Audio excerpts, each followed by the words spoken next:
একটা উৎসব। আসুন উদযাপন করি।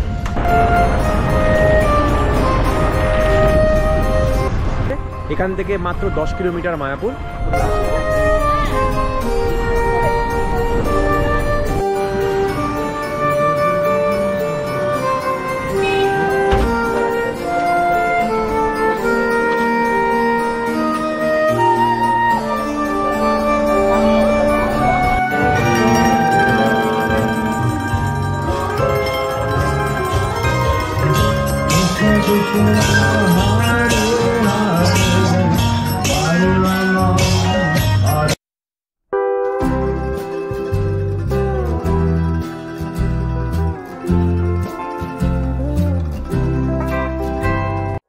হরে কৃষ্ণ। ট্রাভেল উইথ নীলাঞ্জনে সবাইকে স্বাগত জানাই। গরমটা এখনও পড়ব করছে, বেড়াতে গিয়ে এখনও পর্যন্ত ঘাম ঝরাতে হচ্ছে না। সুতরাং পুজোর আগে কোথাও টুক করে ঘুরে আসার এটাই কিন্তু সুবর্ণ সুযোগ। সেটাকেই কাজে লাগিয়ে বেরিয়ে পড়েছিলাম মায়াপুরের উদ্দেশ্যে।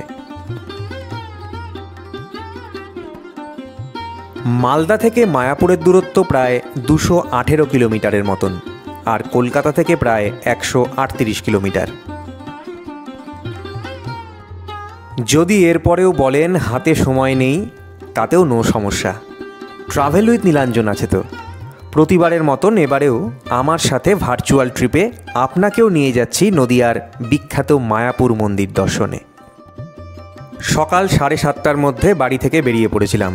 সকাল সকাল ফারাক্কা ব্যারেজ চেপে গঙ্গা পার করতে দারুণ লাগছিল। রাস্তা চওড়া হয়ে যাওয়ায় ফারাক্কায় এখন আর জ্যামজট হয় না বললেই চলে। তাছাড়া ব্যারেজের সমান্তরালে আরও একটা বিশাল ব্রিজ তৈরি হচ্ছে পুরো যাত্রাটাকে একদম মসৃণ করে দেওয়ার জন্য। এখন অপেক্ষা শুধু উদ্বোধনের। আজকের ভিডিওতে থাকছে মালদা থেকে মায়াপুরের রোড কন্ডিশন, থাকা খাওয়ার সম্পূর্ণ খরচা আর দরকারি যাবতীয় তথ্য, মন্দিরের সমস্ত নিয়ম আর সময়সূচি। আশা করি আপনার কাজে লাগবে। তাই সঙ্গে থাকুন আর দেখতে থাকুন ট্রাভেল উইথ নীলাঞ্জনের আজকের মায়াপুর পর্ব। যারা আমার চ্যানেলে নতুন তাদের জানাই, ট্রাভেল উইথ নীলাঞ্জন এভাবেই দেশে বিদেশে চেনা অজানা নানান জায়গায় বেড়াতে যায়, আর সঙ্গে অবশ্যই নিয়ে যায় তার দর্শক বন্ধুদের। বেড়ানোর মজা তো থাকেই, সেই সাথে থাকে পরবর্তীতে আপনাদের বেড়ানোর সমস্ত রকম তথ্য আর টিপস, যাতে আপনাদের বেড়াতে বেরিয়ে বিন্দুমাত্র অসুবিধে না হয়। আর এই সব কিছুই হয় আমাদের প্রাণের ভাষা বাংলায়। ভিডিওটিকে লাইক দিয়ে এই চ্যানেলটিকে সাবস্ক্রাইব করে রাখার অনুরোধ জানাচ্ছি। আপনাদের কেমন হয় জানি না, আমার তো বাইরে বেরোলেই খালি খিদে পায়। ব্রেকফাস্টের জন্য দাঁড়ালাম উমরপুরের ঠিক আগেই একটা পাঞ্জাবি ধাবায়। আসুন ভিতরের অ্যাটমসফিয়ারটা দেখাই। আশা করি আমার মতন আপনারও ভালো লাগবে। যারা অবশ্য কলকাতা থেকে মায়াপুর আসবেন তারা এ ধাবা পাচ্ছেন না, তবে তাতে কি, দেখে রাখতে তো দোষ নেই।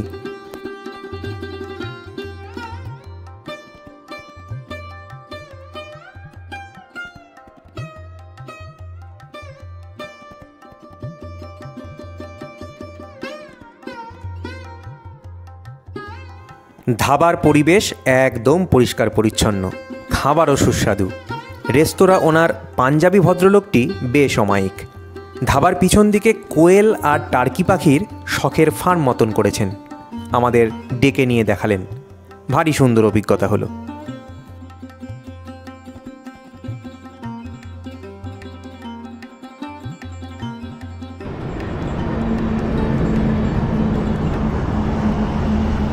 Welcome to travel with Nilanjan. আজ আমরা চলেছি মায়াপুর। আমরা এখন মায়াপুরের পথে। আজকের এই ট্রিপে আমি আপনাদের দেখাবো আমাদের এই পুরো যাত্রাপথ, এখানকার পথঘাট কেমন। আমরা সবাই জানি মায়াপুর নদিয়া ডিস্ট্রিক্টে। মালদা থেকে নদিয়া যাওয়ার যে রাস্তা, আমার পিছন দিয়ে যে রাস্তা গেছে NH 34, সেটা চমৎকার বললেও কম বলা হবে। যেমন মসৃণ রাস্তা, সেরকম জ্যাম প্রায় নেই বললেই চলে, যেহেতু 4 লেন রাস্তা। অনেক দিন আগেই এটা কমপ্লিট হয়ে গেছে। সো জার্নি এত স্মুথ হচ্ছে আর সময় একদম কম লাগছে। এইবারও তার কোনো ব্যতিক্রম হবে না। এইবারও আমি আপনাদের সামনে তুলে আনবো মায়াপুর যাওয়ার প্রতিটা খুঁটিনাটি। সাবস্ক্রাইব করে রাখুন ট্রাভেল উইথ নীলাঞ্জনকে।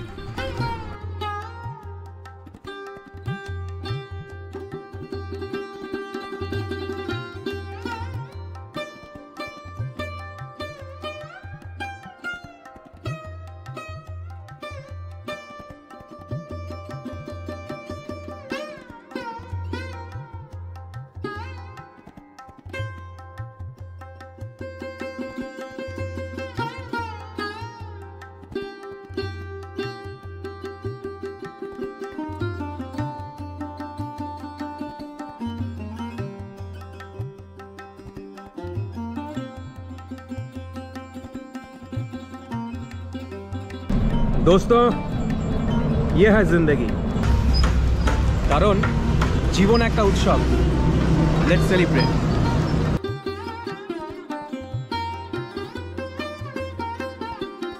ঘন্টা খানেকের ব্রেক নিয়ে গন্তব্যের দিকে এগোচ্ছিলাম। ডেস্টিনেশনের চেয়েও রোড ট্রিপের মজা হচ্ছে পথ চলায়। আমরাও গানে গল্পে ফটোশ্যুটে ধীরে সুস্থে এগোচ্ছিলাম, তাড়াহুড়ো করছিলাম না এতটুকু। এ রাস্তায় দেখলাম টোলের বাড়াবাড়ি। এটুকু পথ যাতায়াতে প্রায় 800 টাকার মতন টোল লাগলো। বহরমপুর থেকে মাত্র 10 থেকে 5 কিলোমিটার আগে রয়েছে, এখনো পৌঁছয়নি। তো বহরমপুর শুনেছি এখন আর বহরমপুর শহরের মধ্যে দিয়ে যেতে হয় না, রয়েছে বাইপাস। এই বাইপাসগুলো হওয়াতে একটা লং জার্নি, সেটা বেড়ানো হোক বা আপনার কোনো কাজে, এত ইজি হয়ে গেছে, এত স্মুথ হয়ে গেছে যে এখন রোড ট্রিপ করা just a piece of cake. তো আমরা আরেকটু পরেই বহরমপুর বাইপাসে উঠে পড়ব, সে দৃশ্য আপনাদের দেখাবো। আপাতত যতটুকু রাস্তা আমরা ট্রাভেল করলাম ফ্রম মালদা টু বহরমপুর, রাস্তা একদম ভালো, রাস্তা অসাধারণ। রাস্তার দুই ধারে রয়েছে অত্যাধুনিক ধাবা। অত্যাধুনিক কথাটা খুব ভেবেচিন্তেই বললাম, কারণ আগেকার মতন সেই নোংরা আনহাইজিনিক সেই ধাবাগুলোর অস্তিত্ব এখন প্রায় নেই বললেই চলে। চারিদিকে যে নতুন নতুন ধাবাগুলো হয়েছে তার ওনাররা অনেকেই বাইরে থেকে এসছেন। আমরা একটু আগে যে ধাবায় খেলাম, যে ভিডিও আপনাদের দেখালাম, তার ওনার থাকেন লুধিয়ানায়। তিনি এখানে এসে তার একটা নিজস্ব সেট আপ করে তুলেছেন। তার ব্যবস্থা এবং আতিথেয়তা দুটো এতই সুন্দর যে আমাদের মন ভরে গেল। বাঁ দিকটা চলে গেল বহরমপুর, আর এই দিকটা হচ্ছে বাইপাস। আর কিছুটা যাওয়ার পরেই পড়বে বেথুয়াডাহরি। আমরা নদিয়া ডিস্ট্রিক্টে এন্টার করব। আর বেথুয়াডাহরি আর কৃষ্ণনগরের মাঝামাঝি একটা জায়গা থেকে রাস্তা যাবে ডান দিকে কেটে, সেটাই হচ্ছে মায়াপুরের রাস্তা। সে রাস্তা বহরমপুর বাইপাসটি চোখ ধাঁধিয়ে দেওয়ার মতন। ঘিঞ্জি শহরের ওই জ্যামজট ধুলো ধোঁয়ার কবল বাঁচিয়ে দিব্যি এগিয়ে চলছিলাম। দারুণ লাগছিল। ওই যে নিচে দেখা যাচ্ছে গঙ্গা নদী।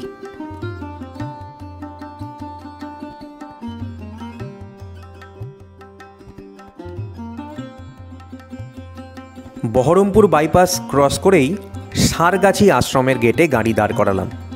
ভিতরে ঢুকে দেখার খুব ইচ্ছে ছিল, কিন্তু গেটে গিয়ে জানলাম আপাতত ওনারা ভিজিটার অ্যালাউ করছেন না। চমৎকার গেটের সামনে কিছু ছবি তুলে আমরা গন্তব্যের দিকে এগোলাম।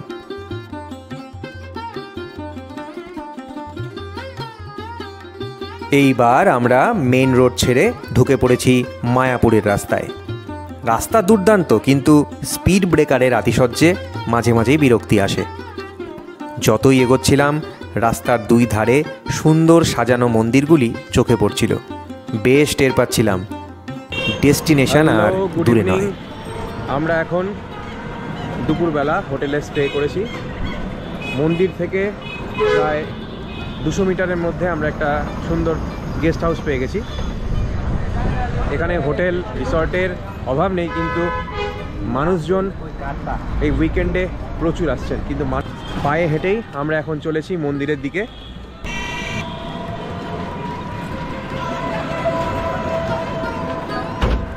আমরা যে গেস্ট হাউসে ছিলাম তার ভাড়া পড়েছিল প্রতি রাত 1500 টাকা মতো।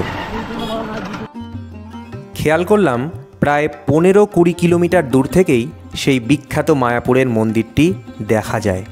এমনই বিশাল সে মন্দির। পথ চলছিলাম মন্দিরের 1 নম্বর গেটের দিকে। সেটাই মন্দির প্রাঙ্গণের মূল প্রবেশদ্বার। যারা আমার মতন গাড়ি নিয়ে আসতে চান তারা নিশ্চিন্তে মন্দিরের নিজস্ব পার্কিং লটে গাড়ি রাখতে পারেন। এই ভাগীরথী কার পার্কিংয়ে 12 ঘন্টার গাড়ি রাখার খরচ কম বেশি 100 টাকা। রাতে গাড়ি রাখতে চাইলে মন্দিরের লাগোয়া আরেকটি কার পার্কিং আছে, যেখানে কম বেশি 150 টাকার বিনিময়ে 24 ঘন্টা আপনার বাহনটিকে নিশ্চিন্তে রেখে যেতে পারেন। আর যদি কোনো হোটেলে নিজস্ব পার্কিং স্পেস পেয়ে যান তাহলে তার কথাই নেই।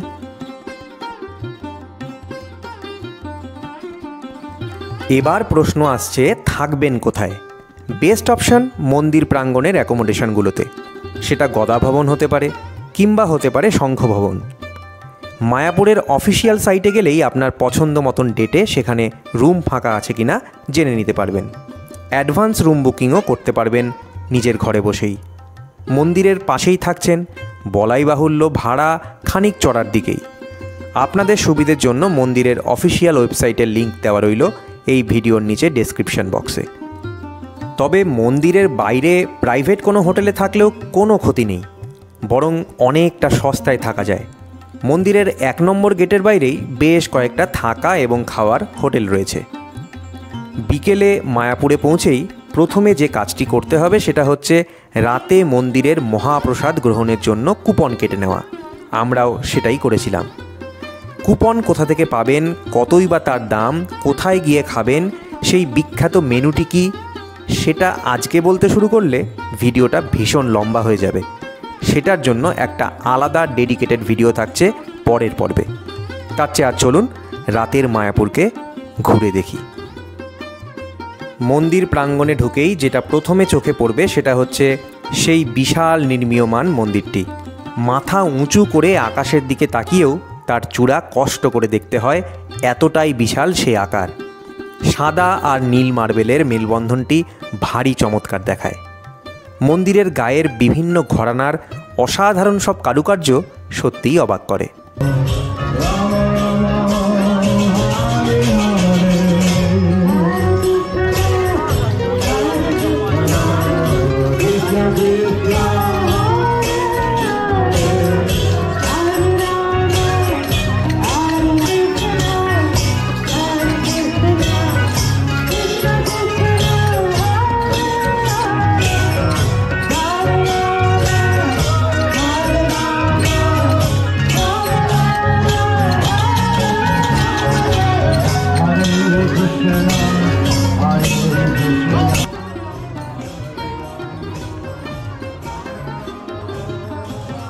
মন্দিরের ভিতরের পরিবেশ মেলার মতন কৃষ্ণময়।